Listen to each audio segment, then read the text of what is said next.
स्वागत है आपका इस यूट्यूब चैनल पे। तो जिस तरीके से आप सबों ने पिछले वीडियो में प्यार दिया है, उसी तरीके से उम्मीद करते हैं कि ये भी वीडियो में आप प्यार दीजिएगा।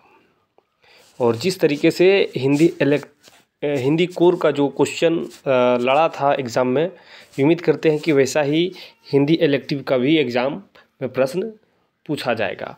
तो वीडियो को आप लास्ट तक देखने का प्रयास कीजिएगा और भी मज़ेदार वीडियो पाने के लिए और जो आपके परीक्षा में पूछा जाए वैसा वीडियो पाने के लिए आप चैनल को सब्सक्राइब करके रखना है। दोस्तों के पास ज़्यादा से ज़्यादा शेयर भी करना है और वीडियो अच्छा लगे और आप लोगों के लिए मददफुल हो, हेल्पफुल हो तो आप प्यारा सा कमेंट कीजिएगा और चैनल को सब्सक्राइब करके रख लीजिएगा, हमें मोटिवेशनल मिलेगा। चलिए अब चलते हैं। सबसे पहले तो हम लोग इस वीडियो में जाने कि क्या देखने वाले हैं। तो इस वीडियो में हम लोग देखेंगे क्लास 12वीं का जो है, क्लास 12वीं का जो हिंदी इलेक्टिव है, हिंदी इलेक्टिव का क्वेश्चन इसमें दिखने वाले हैं और वैसा ही प्रश्न हम आपको बताएंगे जो परीक्षा में पूछने योग्य है। ठीक है, तो चलिए आप वीडियो को लास्ट तक वॉच कीजिए। चलिए क्वेश्चन के ऊपर चलते हैं बिना समय गवाए। चलिए सबसे पहले हम लोग कुछ एमसीक्यू प्रश्न को देखते हैं। पहला है कि रचनात्मक यद्यपि प्रकृति प्रदत्त है तथापि इसे किससे पोषित किया जा सकता है। तो किससे पोषित किया जा सकता है, तो देखिए रचनात्मक यद्यपि प्रकृति प्रदत्त है तथापि इससे किससे पोषित किया जा सकता है। तो इसका जो ऑप्शन जो है देखिए, प्रशिक्षण द्वारा और शिक्षा द्वारा, इसके द्वारा होगा। तो क्या होगा, ऑप्शन नंबर 3 आपका सही होगा। फीचर किस प्रकार की विधा मानी जाती है। तो फीचर जो है, ये फीचर वो फीचर किस प्रकार की विधा मानी जाती है। तो विषय प्रधान की विधा मानी जाती है। ठीक है, जो ऑप्शन नंबर 4 में दिया गया है। ठीक है, चलिए आगे देखिए। आगे दिया गया है कि विज्ञापन में किस प्रकार की भाषा प्रयुक्त होती है। तो विज्ञापन जो है उसमें किस प्रकार की भाषा प्रयुक्त होती है। तो देखिए विज्ञापन में जो है व्यवहारिक, ठीक है, क्या है, व्यवहारिक भाषा का प्रयोग किया जाता है, जो ऑप्शन नंबर 3 में दिया गया है। ठीक है, चलिए शासकीय पात्रों में निम्न में से क्या अनावश्यक है। शासकीय पात्रों में निम्न में से क्या अनावश्यक है। तो शासकीय पात्रों में से निम्न में से जो अनावश्यक है वो माफ़ कीजिएगा, स्पष्टता। क्या है, स्पष्टता। ठीक, चलिए आगे दिया हुआ, अपने से छोटों को पत्र में क्या संबोधन किया जाता है। जो आपसे छोटा है, आप जैसे कि छोटे भाई को, छोटे बहन को, ठीक है, यंगर के पास आप लिख रहे हैं, तो आप संबोधित में शुरू में क्या करते हैं, क्या महाशय या चिरंजीवी, महोदय या पूजनीय। तो जो आपसे छोटा होगा उसमें चिरंजीवी का प्रयोग करते हैं। ठीक है, ऑप्शन नंबर 2 सही होगा। ठीक है, आप कमेंट करके बताएंगे हमें कि चिरंजीवी का अर्थ क्या होता है। चिरंजीवी मतलब कि क्या समझे आप, इसका हिंदी माने क्या होता है। ठीक है, चलो, विचारों के आदान प्रदान की निम्न में से सबसे प्राचीन परंपरा कौन सी है। तो विचारों का आदान प्रदान, ठीक है, इनमें से कौन से। तो देखिए पत्राचार्य, टेलीफोन, फैक्स या इंटरनेट। तो विचारों के आदान प्रदान के प्राचीन परंपरा के बारे में बात किया जा रहा है। अगर अभी वर्तमान में पूछा जाता तो अभी इंटरनेट अभी बहुत ज़्यादा डेवलप है, ठीक है ना। लेकिन प्राचीन की बात हो रही है, तो प्राचीन में कौन सा था। तो प्राचीन के बारे में है आपका पत्राचार्य, जो जैसे पत्र पे लिख के देना, एक जगह से दूसरे जगह कम्युनिकेट करना, ठीक है ना, जो ऑप्शन नंबर 1 में दिया गया है। जनसंचार प्रक्रिया के प्रमुख तत्व हैं। तो जनसंचार प्रक्रिया के प्रमुख तत्व कौन सा है।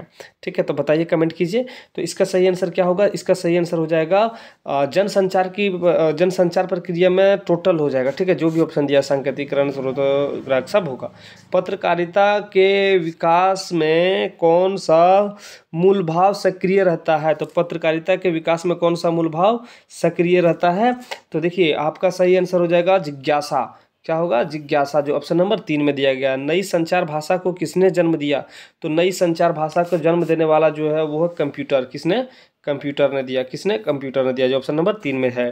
ठीक है, और यहाँ पे दिया सर्वप्रथम मुद्रण का प्रारंभ कहाँ हुआ था। तो सर्वप्रथम मुद्रण का प्रारंभ जो हुआ था वो हुआ था आपका चीन में। कहाँ पे? चीन में। ठीक है, तो हम लोग MCQ प्रश्न देखें। अब हम लोग कुछ सब्जेक्टिव प्रश्न देख लेते हैं। ठीक है, चलिए, तो सब्जेक्टिव प्रश्न, पहला सब्जेक्टिव प्रश्न जैसे कि आप देख पा रहे हैं कि आधे आधे गाने के माध्यम से कवि क्या कहना चाहता है। और इसी में एक और प्रश्न है कि कवि मौन होकर प्रेमिका के कौन से प्रण पालन को देखना चाहता है। तो ये प्रश्न हम पिछला वीडियो में बता चुके हैं। ठीक है, तो ये इसमें भी डिस्कस कर लेंगे। ठीक है, लेकिन ये दोनों प्रश्न बहुत इंपॉर्टेंट है, इसलिए वीडियो को आप लास्ट तक वॉच कीजिएगा। और भी प्रश्न है पीछे। ठीक है, देखिए, आधे आधे गाने के माध्यम से कवि यह कहना चाहता है कि जब व्यक्ति के मन में बेचैनी, क्या है? बेचैनी, निरसता, अरुचिता आ जाती है, तब उसकी सृजनात्मक शक्ति आधी अधूरी रह जाती है। इस प्रकार उसके मन में स्पष्ट भावों का सृजन नहीं हो पाता। पूर्ण सृजनात्मक क्षमता के लिए मन की बाधाओं को दूर करना बहुत ज़रूरी पड़ जाता है। तो आधे आधे गाने का माने क्या है? बस यहाँ पे देखिए, ये जो वर्ड है बेचैनी, निरसता, अरुचि, उलझन, ठीक है, ये सब, ये तीनों है आधे आधे गाने का। ठीक है, नेक्स्ट क्वेश्चन था, कवि मौन होकर प्रेमिका के कौन से प्रण पालन को देखना चाहता है। तो कवि मौन होकर प्रेमिका के उस प्राण को उस प्रतिज्ञा को देखना चाहता है उसने उसके पूर्व काल में की थी, जब प्रेमी प्रेमिका मिला करते थे और उसकी, जो कवि की प्रेमिका ने वादा किया था कि सदा के लिए बन जाने का प्रण किया था। ठीक है, प्रतिज्ञा की थी। कवि अपनी सुजान को वह प्रतिज्ञा आज दिलाना चाहता है। वह देखना चाहता है कि उसकी प्रेमिका उसके किस हद तक चाहती है। ठीक है, तो यही था, कवि जो है मौन रहकर प्रेमिका को जो प्रतिज्ञा दिया था उसको देखना चाह रहा था वो। ठीक है, तो इस प्रकार से ये दोनों प्रश्न के आंसर आप लोग लिख सकते हैं। ठीक है, चलिए आगे बढ़िए। आगे जैसे कि आप देख पा रहे होंगे, दिया गया है यहाँ पे एक और प्रश्न दिया गया, कहता है विस्कोहर की माटी के लेखक माँ की ममता का वर्णन किस प्रकार करते हैं। तो विस्कोहर में जो लेखक विस्कोहर के लेखक कौन है? विश्वनाथ ने बतख को अंडे सोते हुए देखा था। वह पंख फुलाए अंडे को दुनिया की क्रूर नज़रों से बचाते हुए सो रही है। कभी कभी कुछ अंडे बतख के डेनों से छिटक कर दूर चले जाते हैं। बतख अपनी सख्त चोंच से इतनी सतर्कता और कोमलता के साथ अंडे को अपने डेनों में पुनः छिपा लेती है, अपने पंख में पुनः छिपा लेती है। इस अद्भुत दृश्य को देखकर मनुष्य आश्चर्य से भर जाता है और वह अंडे को चट करने के लिए ताक लगाए कौवों पर भी सतर्क निगाहें टिकाए रहती है। बतख बड़ी सतर्कता से अंडे को उलटती और पलटती है। देखो, विस्कोहर जो लेखक माँ की ममता का वर्णन क्या कर रहा है, कह रहा है उसमें ना कि बतख का अंडा जब देखा तो बतख का अंडा जो है वो कभी डेने में छिपाकर, कभी पेट के पास नुका के अब रखती है। कभी उनके डेनों से अगर दूर चला जाए तो बहुत सहजता से, आराम से अपने चोंच से उसको लाता है और फिर डेने में लाकर वापस छिपा रखता है। ठीक है, तो यही अपना वो है, माँ का ममता का वहाँ पे दिखाया है, कवि ने दिखाने का प्रयास किया है। ठीक है, चलिए आगे देखिए। आगे प्रश्न है, समय है, जी हाँ समय है। आगे प्रश्न दिया है कि गंगा पुत्र के लिए गंगा मैया ही जीविका और जीवन है। ये इस कथन के आधार पर गंगा पुत्र के जीवन परिवेश की चर्चा कीजिए। और दूसरा है, सिंगरौली को काला पानी क्यों कहा जाता है। तो आइए सबसे पहले हम लोग दोनों का आंसर लिखने का प्रयास करेंगे। पहला का प्रश्न है गंगा मैया वाला, है ना। गंगा पुत्र शाम के समय या सुबह आरती के समय गंगा के बीच खड़े होकर आरती की फूलों वाली कश्तियों में से चढ़ावे के पैसे छांटकर उठा लेते हैं और वही फूले पैसे अपनी पत्नियों व बहनों को देते हैं। वे कुशाघाट यात्रियों को 1 रुपये के 80 पैसे देकर शेष बचे पैसे अपने पास रखती है, तभी उनका जीवन चलता है। इन्हीं पैसों से वे अपनी जीविका चलाते हैं। ठीक है, दूसरा था कि सिंगरौली को काला पानी क्यों कहा जाता है? तो सिंगरौली घने जंगलों और दुर्गम पर्वत मामलाओं में से घिरा हुआ है, मतलब कि वो घना जंगल में चारों तरफ से पर्वत से घिरा हुआ है, ठीक है। इस क्षेत्र में प्रवेश करना जितना कठिन था उतना ही कठिन वहाँ से बाहर निकल पाना, जितना कठिन उस क्षेत्र में जाने था उतना ही कठिन था वहाँ से बाहर निकलना।